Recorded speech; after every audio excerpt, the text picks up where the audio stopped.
What's up guys, it's Chris, back at it again with another late night video. It's not ideal for me to record these so late and put them out so late, but I keep on getting the information pretty last minute for my time zone. So here you go, another midnight video.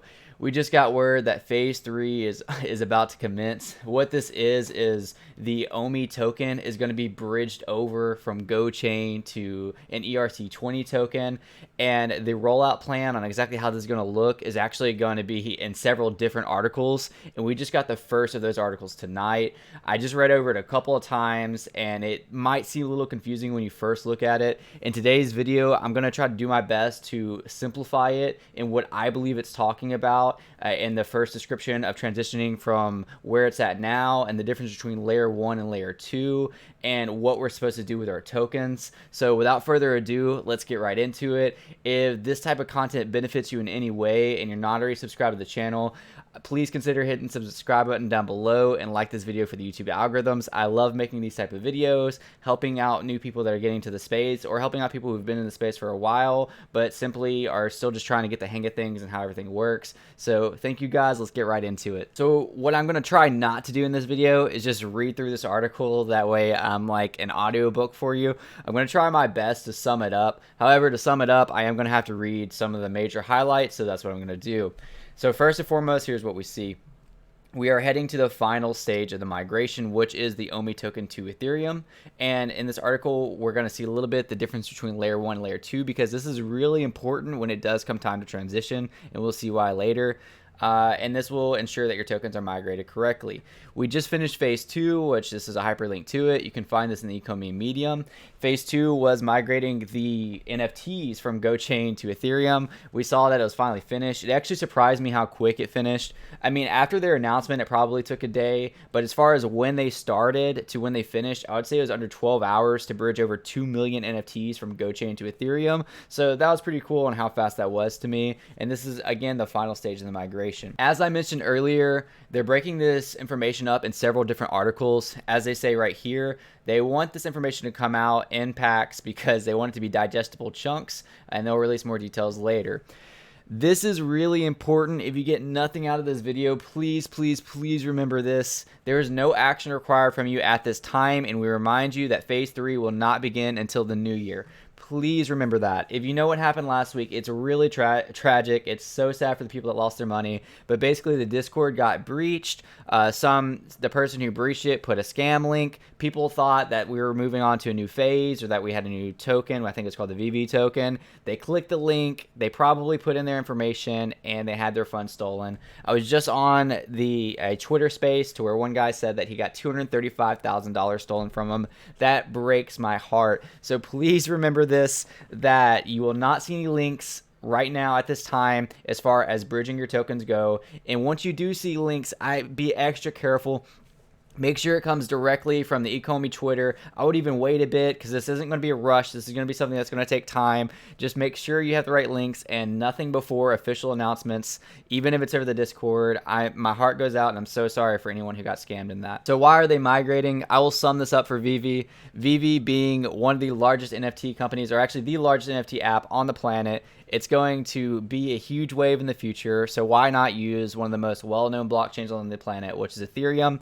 This will allow us to be able to get on new exchanges, give us more exposure, and as they say right here, Ethereum has become the blue chip in the crypto space. I personally don't love Ethereum myself, but thankfully we have Immutable X, which is the layer 2 solution to Ethereum that makes it a little bit better, that we'll get into in a minute. So this last sentence to me is pretty important. I hope I'm not speculating too much, and maybe I'm misunderstanding this. Correct me down in the comments if I am. But it says that migrating to the Ethereum via Immutable X serves to improve access to the Veve app and Ecomi token and enables the interoperability of our NFTs in the future. To my understanding, this basically allows the Ecomi token to be accessible to the Veve app and to Immutable X on the back end of things. Perhaps we'll see the Ecomi token listed on Immutable X as a currency to be able to buy and sell Veve NFTs over the Immutable X marketplace. Or maybe it's just talking about over the Veve app. how in the back end of things that you'll actually be able to use Omi, which we saw in the OUP article, to actually buy NFTs. It's probably one of those two things. I'm not too sure exactly if we even know for sure or which one it is yet, but that's kind of my guess on this sentence, which is, pretty cool thing that this will allow Omi to be used. I try to think of some lame, cheesy analogy that I could use for layer 1 versus layer 2, because this is thing where things get like a little bit more confusing, but I know that no matter what I said, it would get torn apart in the comment section, so I'm gonna just try to explain it the best I can without using an analogy. Layer 1 is the base chain, the main blockchain, which is Ethereum.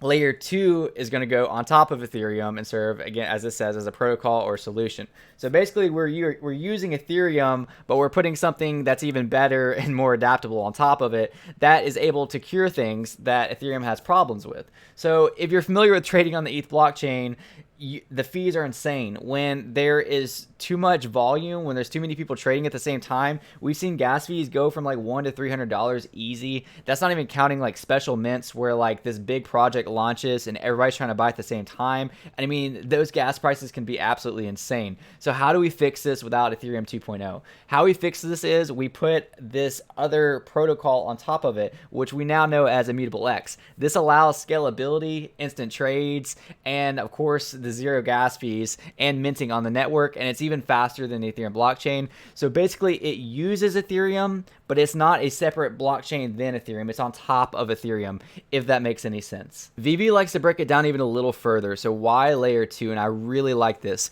Keep in mind that Veve is the most accessible NFT app to regular people that know nothing about NFTs. So it seems like they're kind of translating this right here as well. So the way they say it is beautiful.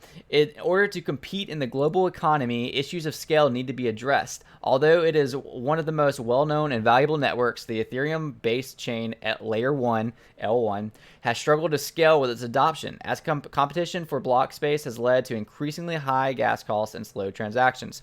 So who in the world is going to hear about NFTs for the first time, want to go try to buy an NFT off of layer 1 Ethereum and then have to spend over $100 on the transaction alone? Like, obviously there's a lot of people out there that have done it. Myself, I've paid insane gas fees myself, but if we want to work our way towards mass adoption, if we're in the space right now, we're so early and we're hoping that the rest of the world is going to adopt this space, we need to fix this issue. And one of the ways to fix this issue is with Immutable X and is with fixing things like this and adding the layer 2 on top of it. So layer 2 fixes all of this. It's an advancement in cryptography.